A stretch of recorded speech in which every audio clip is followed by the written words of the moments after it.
ఎన్నికల్లో ఫైట్ చేయడం గెలవడం తన రక్తంలోనే ఉందని ఖైరతాబాద్ ఎమ్మెల్యే దానం నాగేందర్ ఆసక్తికరమైన వ్యాఖ్యలు చేశారు.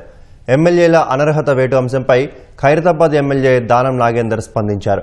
రాజీనామా ప్రస్తావన ఇంకా రాలేదని, ముఖ్యమంత్రి ఆదేశిస్తే రాజీనామా చేయడానికి సిద్ధంగా ఉన్నారని పేర్కొన్నారు. ఖైరతాబాద్ నియోజకవర్గం హిమాయత్ నగర్, నారాయణగూడలో 1,40,00,000 విలువ చేసే డ్రైనేజీ రోడ్ల పనులకు శంకుస్థాపన చేసిన దానం ఈ వ్యాఖ్యలు చేశారు. మరోవైపు ముఖ్యమంత్రి రేవంత్ రెడ్డి 10 ఏళ్ల పాటు ముఖ్యమంత్రిగా కొనసాగితేనే రాష్ట్రం అభివృద్ధి పథంలో దూసుకెళ్తుందన్నారు.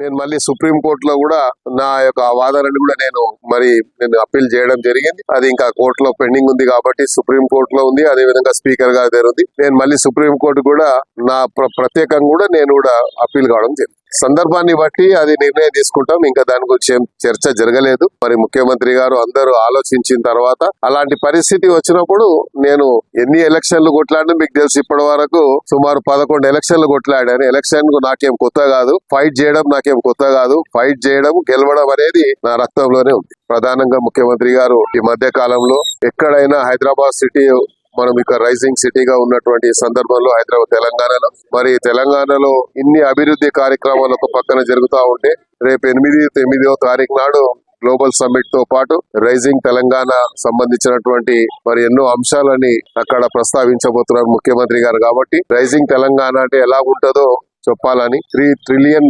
రాష్ట్రానికి చేర్చాలని ఒక సంకల్పంతో పోతున్నటువంటి ఈ తరుణంలో ప్రధానంగా అభివృద్ధి మీద అందరూ కూడా కార్యకర్తల దృష్టిని కేంద్రీకరించాలని కోరుకుంటూ ఏ రకంగానైతే మన రాష్ట్ర ప్రభుత్వము ఈ రాష్ట్రాన్ని 3 ట్రిలియన్ రాష్ట్రంగా తీర్చిదిద్దాలని ప్రయత్నం చేస్తున్నాం. మనం కూడా అందులో భాగస్వాములై గ్లోబల్ సమ్మిట్ కు వస్తున్నటువంటి ప్రతినిధులందరికీ పెట్టుబడి పెట్టడానికి వస్తున్నటువంటి మల్టీనేషనల్ కంపెనీలకు కూడా మనస్ఫూర్తిగా స్వాగతం పలుకుతాం. ప్రభుత్వాన్ని ఇంకా బలోపేతం చేయడానికి 10 సంవత్సరాలు ముఖ్యమంత్రి గారు ఏ రకంగానైతే రాష్ట్రాన్ని 10 సంవత్సరాలు పాలించితేనే ఈ రాష్ట్రం సర్వతోముఖ అభివృద్ధి జరుగుతుంది అన్నటువంటి ఆలోచన ముఖ్యమంత్రి గారికి ఉంది. కాబట్టి అలాగా మనం పనిచేసి ఈ రాష్ట్రాన్ని ఇంకా అభివృద్ధి పథంలో తీసుకెళ్లి 3 ట్రిలియన్ కు చేర్చే విధంగా అందరు సహకరించినప్పుడు ఇది సాధ్యమవుతుంది. కాబట్టి దానికి ముందుగా మనం సంకల్పం తీసుకోవాలని కూడా ఈ సందర్భంగా తెలియదు.